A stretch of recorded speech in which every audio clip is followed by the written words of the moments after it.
Austrian psychologist Alfred Adler said, all problems are interpersonal relationship problems. Why is that? Because for most of us, once we satisfy our basic needs, food and shelter, and we feel safe and secure, we're healthy. The next problem is, how do we loved by people? How do we feel valued by people? Just think about it. If we were loved and valued by everyone else, then all our problems will be solved.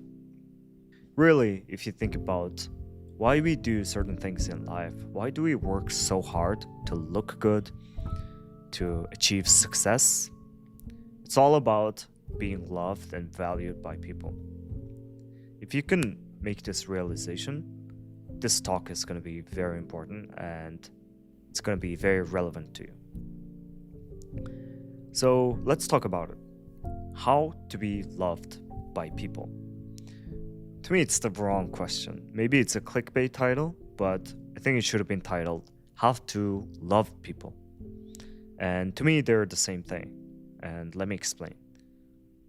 If you want to be loved by people, then you need to love those people to get those love in return. Otherwise, it's not going to be authentic love.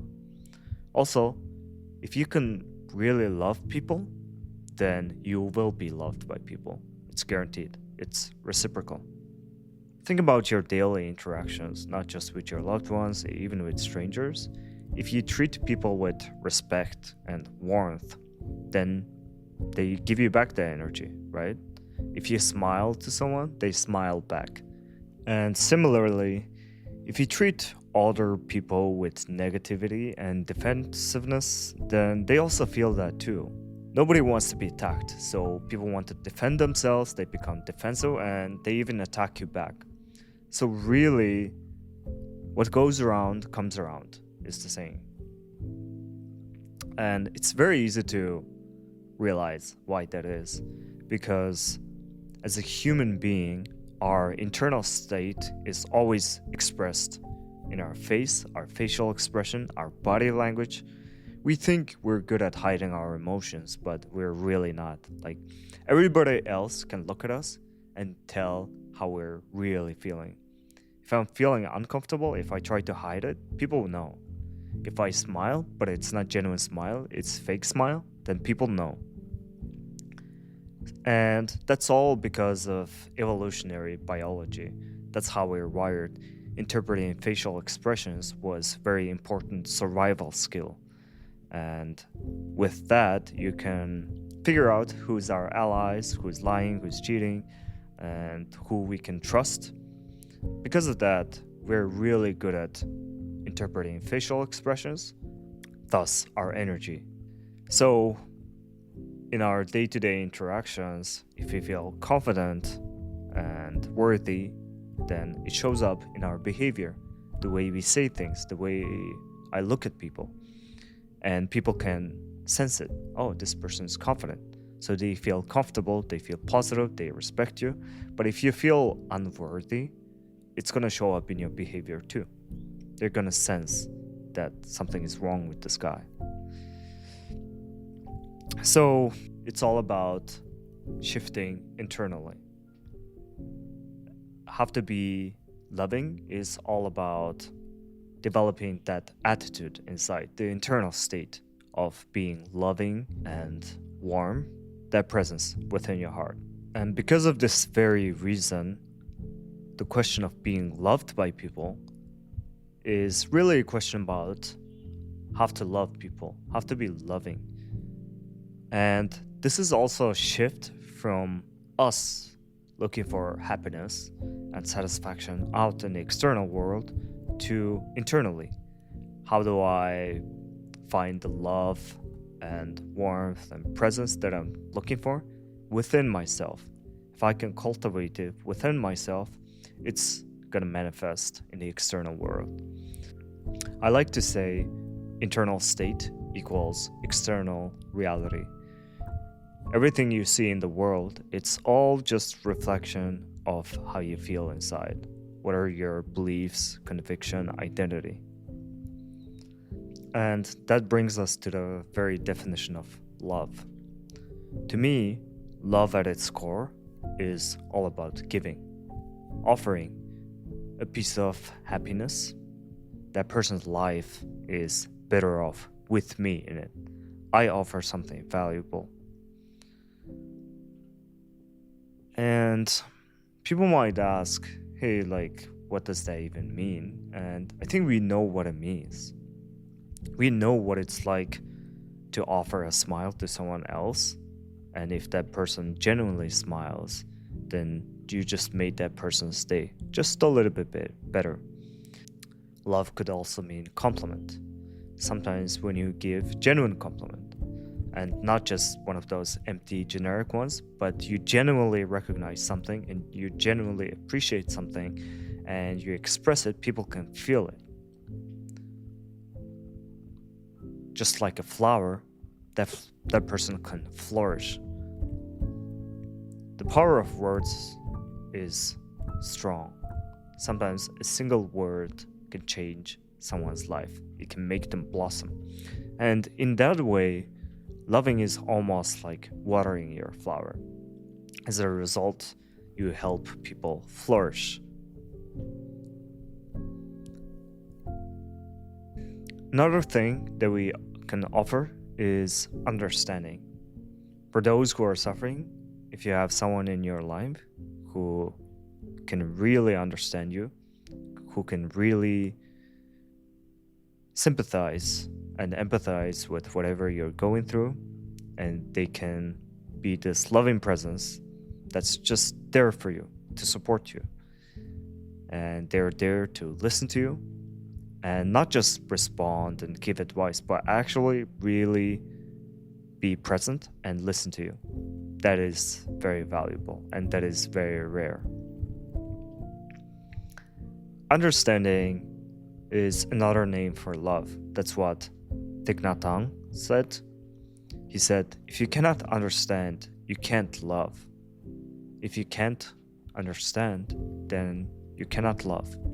So in that way, understanding is prerequisite to love. Another form of loving is gratitude. There's some studies that show that if you just journal once a day, write down three things you're grateful, that can actually shift your perspective and mindset significantly to the point you increase 1 point in the average happiness scale. So if you're usually 7 in terms of happiness, you can become 8. That's a huge difference. And gratitude is not about the big gestures. It could be about you just recognizing, and appreciating the presence of someone you love. It could be recognizing sunsets. It could be just looking at the moon and appreciating it. It could be just a smile. And that's the beauty of gratitude. It's available, it's free, it's always there, and it makes your life better. It helps shift your perspective. Because the external world is colored by our perception. And our perception is like a eyeglass that you see the world with. And if that eyeglass is tinted with an ink, then that's what you see everywhere, If your perspective is tinted with suffering and negativity, that's what you see everywhere, because you can't get rid of the glass. That's not how it works. But if your glass is wired with positivity, then that's what you'll see. So in that way, the world is not just what it is what we bring into it. Our internal state plays a great role, I would say the most vital role, to the perception of our external world. Internal state equals external world. Sometimes when I think about gratitude, I feel like it's a miracle in general. Love in general is a miracle. The fact that it exists at all in this world full of indifference, the world that's not going anywhere, the world based on nature, and nature is all about survival. Nature operates on survival and not love. a lion kills gazelle without malice. The nature is indifferent. That's how I see it. The world is indifferent. The universe is indifferent. It works according to its rules, not to your imagination and desires. What you hope and what you wish doesn't change anything in the world. If you get hit by a car, you die. There's no mercy. That's just how it works. And the fact that love exists at all is a miracle to me. That brings me to my next point, which is really seeing the world as it is and bringing full acceptance and non-resistance is a prerequisite to love. Let me explain. When we love someone, if we don't accept them as who they are, with all their flaws and weaknesses and strengths, then we can't really love that person. How can we say we love that person if we don't accept them as who they are? If we always want them to be a certain way, if we always demand something. And you can also say it about yourself. How can we say we love ourselves if we are always demanding something from ourselves?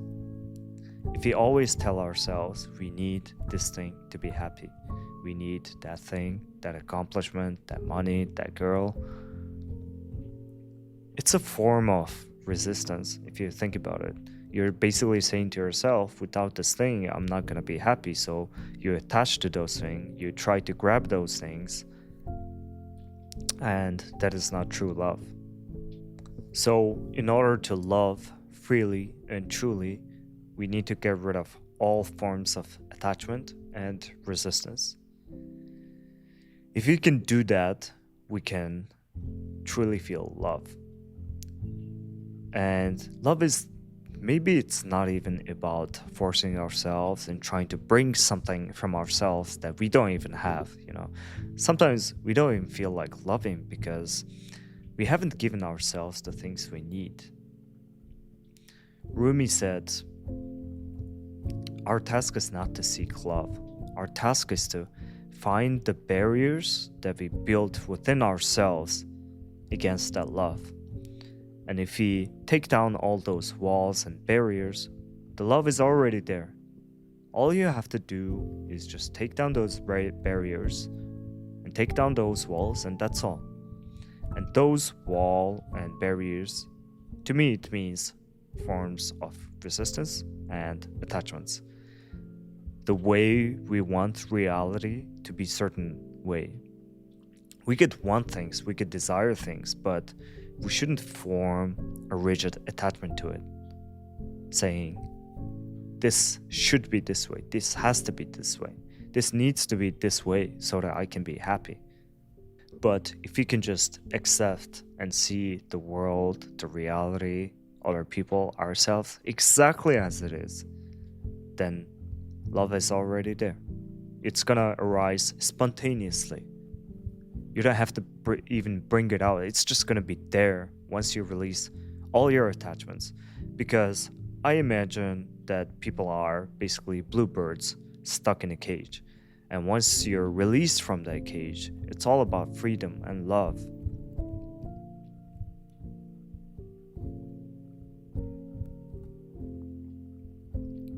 So that brings me to my next topic. Who do we need to love? I think there's actually a hierarchy that you need to follow. And at the top of the hierarchy, there is yourself. Before you love other people, you need to give that love to yourself. All the love, the worthiness, the value you're seeking outside, you need to give it to yourself first. How can you even offer love if you don't have it within yourself? Think about it. How can you understand other people's suffering if you can't understand your suffering? How can you make other people happy if you're not happy? You can try really hard to fake your happiness to other people, but the truth is always shining. The truth is always coming through. whatever relationship you develop with yourself, people are going to see it. And that's going to be the type of reflection, the type of relationship you will have with other people. Really, whenever we project anger or some sort of dissatisfaction with other people, it's a projection. You have that dissatisfaction, that form of attachment to yourself. A person who truly loves themselves and accepts themselves as they are wouldn't have that form of relationship with other people. So, within this hierarchy, if you really want to be loved and if you want to love other people, then you have to start with yourself.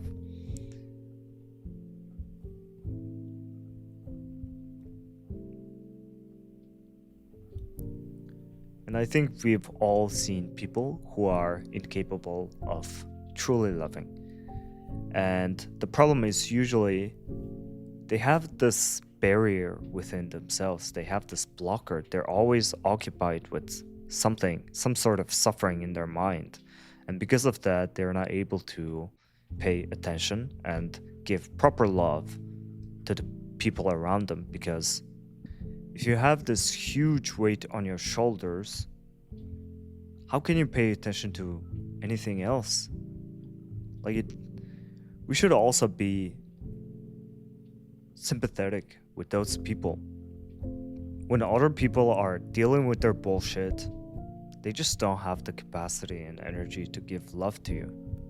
And instead of getting mad at these people, we should just recognize their problem and what they're struggling with and accept it as what it is.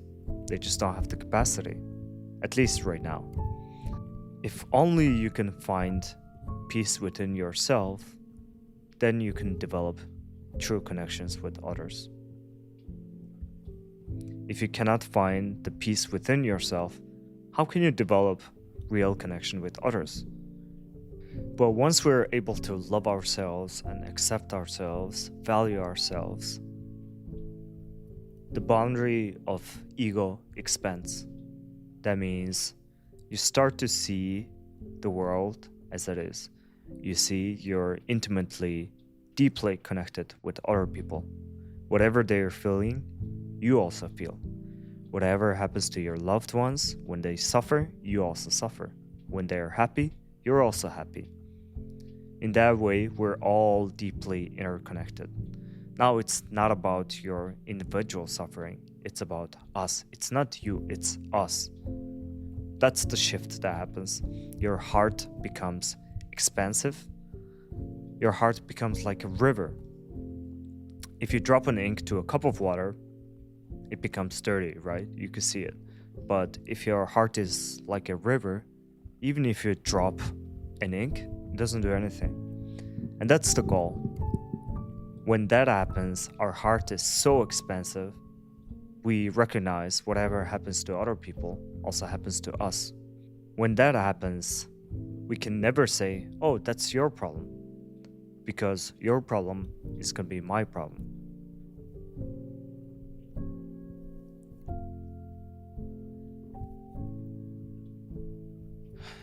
And I want to end this video with this quote. You are part of the universe. You are made up of stars. When you look at your loved one, you see that he is also made of stars and carries eternity inside.